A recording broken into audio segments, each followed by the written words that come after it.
Hey there, my name is Tom, owner of Off Leash Canine Training. And if you're watching this video, that means that you just recently dropped off your dog for one of our board and train programs. Now, upon completion of our board and train program, you're gonna meet up with the trainer and reunite with your dog after 14 to 21 days, depending on the program that you signed up for. And there's gonna be a lot of information that we're gonna give you. And my intent with these videos that I'm creating is so that I can slowly drip out that information to you so that you can, in the comfort of your own home, pull these videos up when you're relaxed and not bothered and not thinking about other things, and watch these videos and slowly soak in this information. I think that's a much more effective way of going about it rather than you showing up 14 days later, 21 days later, and us just opening a fire hose of information, hoping that you retain all of it, which, let's be real, that's not gonna happen. So I think this is a much better approach. So during the next 2 to 3 weeks, you're gonna be receiving videos from your trainer where I'm discussing things that you're gonna need to know in order to properly maintain the training that your dog has received from Off Leash Canine Training.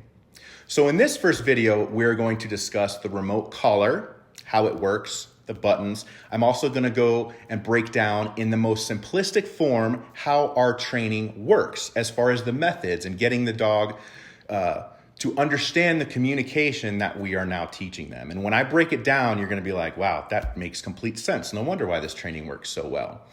So that's what we're gonna discuss in this first video. The second video, we're gonna talk about the come command, the sit command, the off command, and the out command. And these videos, keep in mind, are in sequential order of the order in which your dog is learning these commands while with your trainer. The third video is going to be about the place command, what it is, why it's important, why we like it, why it ends up being your dog's favorite command, and how to execute the command properly. The next video is gonna be on down. That one's gonna be short and sweet. There's not much to discuss there. And the video following will be about healing, which is what everybody's signs up their dog for. I can't tell you how many times I've had people say, this right here was worth all of it. All the money invested was worth being able to walk my dog like this. So I'm gonna get really in depth in that one. That one's gonna be a little bit longer. And if you signed up for the advanced training program, our Top Dog program, there's gonna be some videos to follow discussing some advanced commands. So without me chatting anymore, let's pull out the Ecollar and let's talk about the remote training collar and how to properly use it. All right, so here we have our remote training collar by Ecollar Technologies. You're gonna have an instruction manual on the inside here. You can absolutely 100% go through every single page and read everything in here. However, I do not advise it because there is a lot of things in here that you do not need to know, and we don't want to bombard you with all this extra stuff that you don't need to know. This video here is to teach you the bare minimum so that you can retain as much as possible. We are just teaching you what you need to know to utilize the training that we're teaching your dog here at Off Leash Canine Training. All right, just like any electronic device, you have your charger. It's one charger that breaks off into two pigtails here. And the reason it breaks off into two pigtails is because you're gonna wanna charge both the remote and the collar. Now, if this thing is at a full dead, there's 0 left in the battery, you're looking at a full charge between 2 to 3 hours. I highly recommend that you always charge the remote collar when it's not on your dog. That way it's never dead. That way you've always got a full charge. If you get in the habit of taking the remote collar off your pup, you're done for the day and no more needing to ask him to sit, to down and be held accountable. Take it off your pup and go ahead and plug in, create like a little charging station, you know, just like you do with your cell phone. And go ahead and plug it in and charge it. Now, in order to do that, on each portion, the remote and the actual collar portion, you have a rubber waterproof flap. Yep, you heard me say that right. It is waterproof because of that flap. So whenever you put this on your pup and you do plan on going in the water, make sure that that flap is secure and snug, because if it's not, your e-collar is not gonna work anymore. So in order to plug it in, pretty simple. You just plug it right in to to that port. On the remote, on the back side, same exact thing. Pull that up, plug it in. And when you plug it in, while charging, you're gonna see a red light here, and you're gonna see a red light right here on the collar. So that covers charging. I'm gonna go ahead and set the charger aside. We're not gonna talk about that anymore. There's a couple things that will be included in the case and in the setup. You have an extra set of contact points here. Don't worry about that. Your trainer is going to outfit this remote collar to specifically be outfitted for your dog. We have a whole plethora of different contact points that work for different dogs.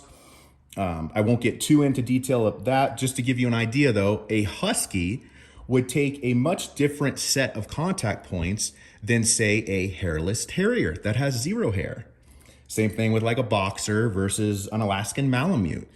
These contact points need to actually get through that thick coat of fur and make contact in order so that we can properly communicate. So that's why we have different contact points, but you're not gonna have to worry about that stuff. So this stuff here, contact points, you're not gonna have to worry about that.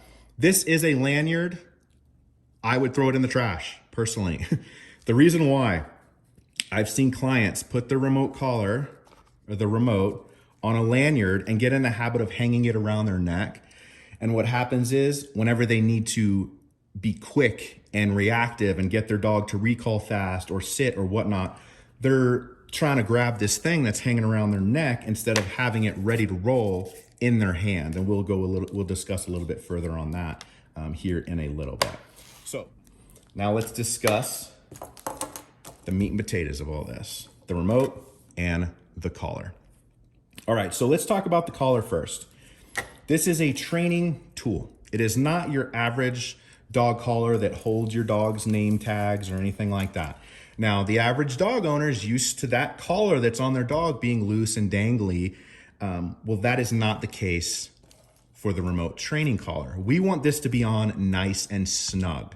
And the whole reason for this, there's 2 main reasons for this, is 1, we want to make sure that the contact points that are sending the communication signal are constantly getting good contact with your dog's skin. And if you're just randomly putting on your dog's collar and never having it be nice, secure, and snug every day, that contact is going to be different every day, which means the dog's communication is not going to be steady every single day. It's going to be confusing for him.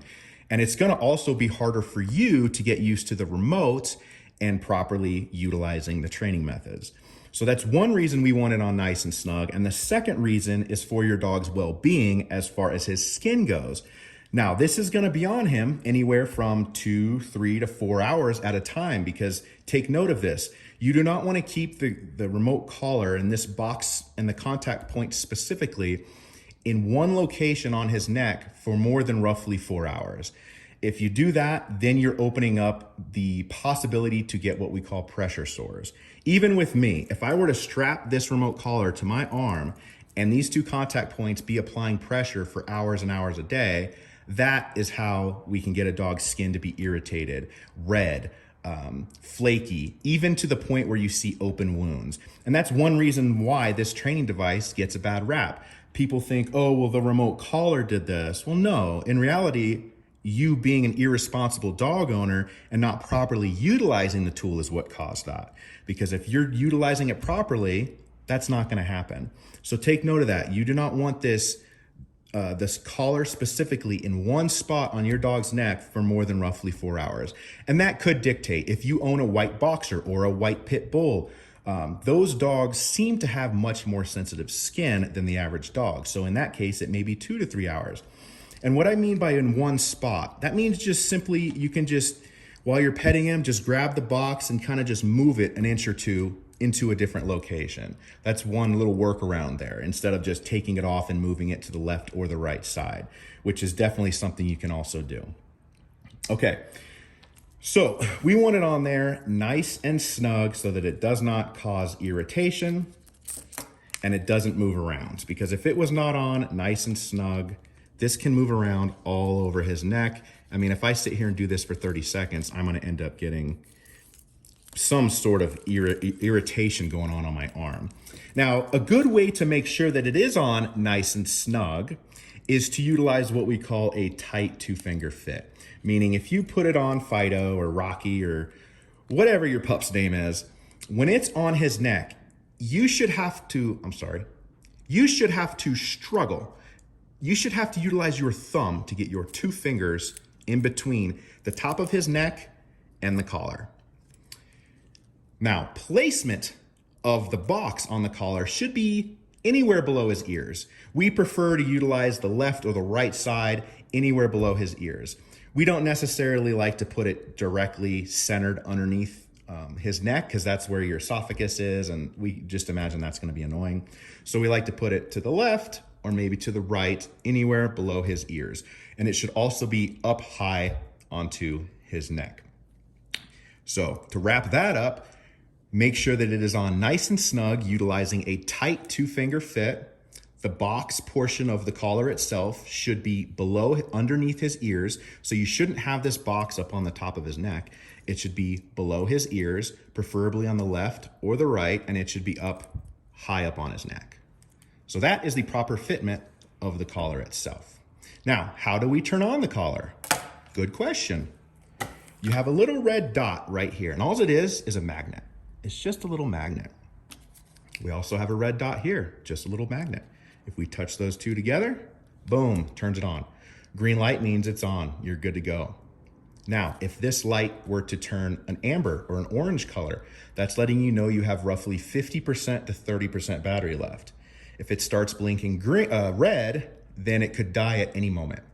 Again, that's why I highly recommend that when you take this off your dog, you plug it right into the charger. That way, every time you take it off, you are 100% powered up, ready to roll. With 100% power, depending on how often you're utilizing the remote, you're looking at possibly a day and a half to possibly 3 days of juice without having to recharge it. Again, it just depends on how much you're utilizing it.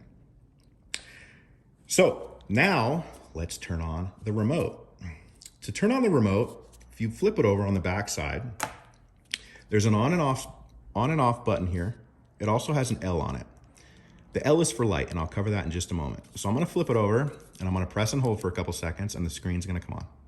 And now that light is gonna blink green. Now, if I press and hold it again, it shuts off. Let's press and hold it again, it turns on. Now that button also seconds as a nightlight button. I like to call it a little nightlight. So if I just tap it, there we go. That's a solid. So you tap it once and it actually blinks. Let me redo that. I'll tap it once, it's a blinking nightlight. Personally, I think that's annoying. I like to put it on solid, and it's bright. I mean, it is bright. I go camping a lot, and I can see my dog far away with this little light. Now, if you do have a thick coated dog with thick fur, don't rely on this. You're probably not gonna be able to see that light at all. I'm working a Australian Shepherd Poodle mix, an Aussie Doodle, and at night you can't see the light whatsoever just because his fur is so thick and furry and fluffy. So that's the cool little night light. If you go camping and stuff like that, I guarantee you're gonna use that a lot. It's very convenient. So again, on and off button, press and hold, it turns it on, press and hold, turns it off. Now over here to the right, you're gonna see a little tiny button that says M&C. I'm not gonna get into too much detail into that. Your trainer should already have this thing programmed to where it needs to be. Preferably, depending on the trainer, it's gonna say M&C or it's gonna say C. Just don't mess with it. Don't mess with the MC. No reason for me to break it down. Just don't mess with it. Okay, so we've discussed the collar briefly. We still have more to talk about with the collar, but now I want to take this time to explain to you the methods and have you really have the light bulb go off and be like, wow, okay, that makes sense. That's why this works so freaking well. So what we do in a nutshell is we teach the dogs, hey, the longer it takes for you to come, the longer it takes for you to sit, the longer it takes for you to down, or whatever the command is, the more slightly uncomfortable the sensation of the collar gets. And we teach them this in the beginning by utilizing a leash to steer them in the right direction and utilizing the e-collar in a goal to eventually use less leash and more e-collar. So in the beginning, you're utilizing leash pressure, and then eventually we're phasing out the leash pressure and we're utilizing e-collar pressure. So again, we're teaching them, hey, the longer it takes for you to do this, the more slightly uncomfortable the collar gets. And the key word here is slightly. Now, I like to explain this using a human analogy here, which would be, if I am just hanging out, I'm laying on the couch, and my daughter came over and tapped me on the shoulder, she'd have my full attention, right? I'd turn around, yes, sweetheart, what's up? Now, if I'm in the middle of a very important phone call and she comes and taps me on the shoulder, I'm most likely going to ignore her. And then what's she going to do? She's going to tap me even harder.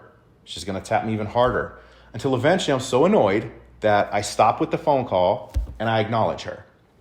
Or to bring it up at an even higher level, let's say I'm like front row in the pit or whatnot of a concert, like a rock concert. And she comes over and she slightly taps me on the shoulder, right? I'm not even going to know that she's there.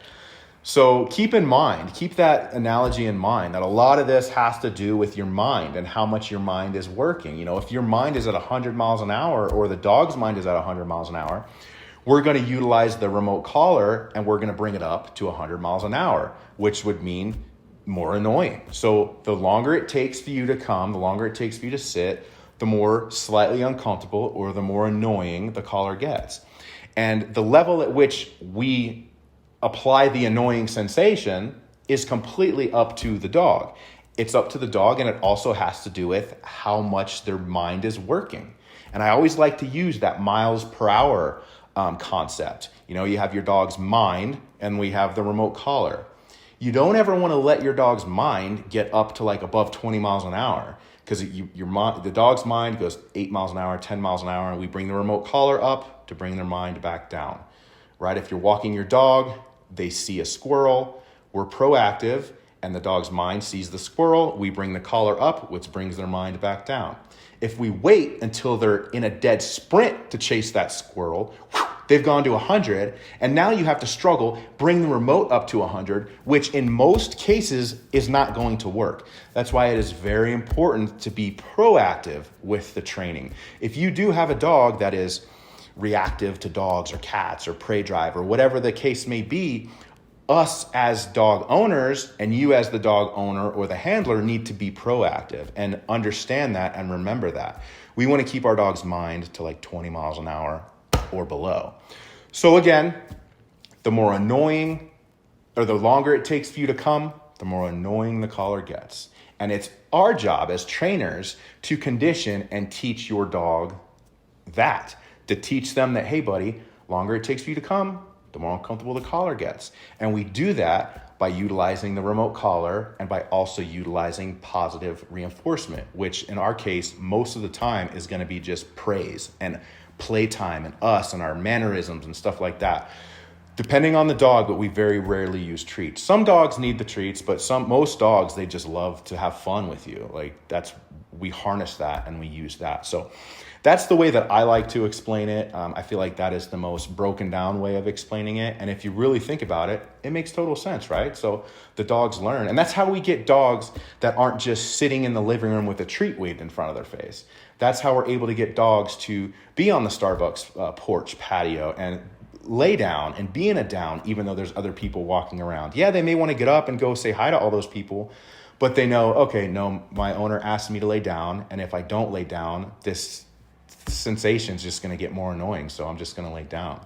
So we teach the dogs and we get to the dogs to the point at which their desire to be obedient and listen to you outweighs their desire to be naughty and do those other things. So I hope that makes sense. So now we're going to jump back into the e-collar and I'm going to explain how we take what I just said and kind of incorporate it into technology with the remote training collar. So let's hop back into the remote and the collar. Okay, so as I stated earlier, we want the dogs to understand that, hey, the longer it takes for you to do this command, the more slightly uncomfortable it gets. So the way that we do that is by pairing the command with the sensation of the collar. And this is how we do it. So I'm going to hold it in my right hand because that's my preferred method, screen facing down. So what we're going to do here is we are going to get used to and get comfortable with pressing the command button the exact same time that we say the command. For example, sit, sit, sit, down, down, down, come, come, place, place, off, off, out. Notice how every single time a command comes out of my mouth, I am pairing it and pressing this button. What it does not look like is this. Come, come, sit. It does not look like that. It should look like this. Sit, sit, down, down. Button the exact same time as the command. So what's happening is the dogs very quickly understand and correlate that the command and this unwanted sensation are connected. And when I do this command, that unwanted sensation goes away. And then I get praise and love and affection, and I get to hear the break command, and then I get to run and all that fun stuff. So there's another step involved in this. How do we increase the tapping on the shoulder, as I stated earlier? Well, this is how we do it. So the first time we ask them to come, it's a freebie. Just like when you ask somebody to do something for you. For example, my daughter, hey, sweetheart, can you go clean your room? That's a freebie, right? I didn't raise my voice. I asked her to do it. Now, if she doesn't do it, then I get a little bit more stern. So the first time we ask them to do it's a freebie, but we're still pressing the button at the exact same time because it's going to be on 0. Nothing is going to be coming out of the sensation of the collar, right? So watch, it's on 0. That light's not turning red. Once I turn it up, it turns red. So the reason why we do this is to get you good and proficient with the remote, building that muscle memory. So first one's a freebie, sit. They don't sit, we slightly turn it up. Now slightly, I'm only at a 2. That's what slightly means, right? So we just went from us asking the dog to do something as a freebie to slightly kind of tapping him on the shoulder there, right? What it shouldn't look like is this. Sit. I'm at a 46. What just happened there is we asked Fido to sit, and then we freaking smacked him upside the head and said, hey, sit, right? That's not a proper way to communicate. Like I wouldn't walk in here and say, hey, sweetheart, can you go clean your room? And then she continues to scroll TikTok and I freaking scream at her, right? No, that's horrible parenting. No, we would not do that. That's poor communication. So what it should look like is first one's a freebie, sit, slightly turn it up, sit, slightly turn it up, sit, slightly turn it up. They sit. I'm going to drop it down to 0. Well, why do you drop it down to 0? Well, here's why. Imagine if I'm having if somebody walks over to me and taps me on the shoulder, maybe it takes them a couple taps, and then I turn around and acknowledge them. They're not going to continue tapping me, right? No, they're going to kind of reset and talk to me and do what they needed to do. Same concept. So when you're asking them to do the command, down, turn it up, down, turn it up, down, turn it up, they drop into a down, boom. That's done, right? We drop it down to 0. And then we praise them, and we even praise in a certain way.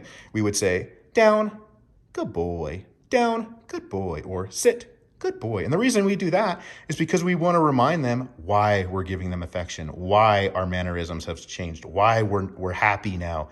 So that way they connect the sit with, okay, this is why I'm getting petted. Sit, good boy, sit, good boy. So let's do that again. Sit, turn it up. Sit, turn it up, sit, turn it up, drop it down to 0, sit, good boy, sit, good boy, sit, good boy. Now, next thing I'm going to discuss is where my middle finger is lying, which is the vibrate button, right? The vibrate button. Now, not every trainer utilizes this technique. I do, so I'll cover it. Not all dogs need this utilized. Me personally, I like to teach every single dog that I train that the vibration is paired with the release. Now, I will briefly talk about another reason why this training works so well is that we incorporate all 3 forms of communication, right? We give them visual cues, we give them verbal cues, and we reach out and touch them, right? So we give them visual cues, we give them verbal cues, and we reach out and touch them every time we ask them to do a command. Well, why not the same thing when we ask them to release from a command, right? So we would say, break. We would say it in a very happy manner, high-pitched voice. We'll probably get down on our knees and open our arms wide open to let them know that they're free. And I personally like to tap the vibrate button. And I do that so that the dog is also receiving 3 forms of communication. So now they correlate the vibrate to freedom, to being able to get up and out of the sit or out of the place. But not all trainers teach that. And it doesn't need to be taught to every single dog. If you have a dog that's a really good breaker, a really happy, lucky, excitable dog, you may not need to incorporate the touch portion of the break command. But I wanted to bring it up So middle finger right here. And so if once the dog is in a sit and you want to release them, you'd say, break, break, right? And you'd give them a very happy mannerisms, be very, flamboyant, arms out in the air, really showing them that, yes, you're free, you can get up. And if you've watched any of our videos, you know exactly what we're talking about. So let's wrap this up talking about the remote. Button, same time as the command, sit, turn it up, sit, turn it up, sit, turn it up. Dog drops into a sit, drop it back down. Sit, good boy, sit, good boy, sit, good boy. You want to release them? Break. All right, so there you have it. I know that was a lot, but imagine getting all of that information at once when you go to pick up your dog. Now you have it 2 to 3 weeks before you pick up your dog. I highly encourage you to watch this not once, not twice, but at least 3 times.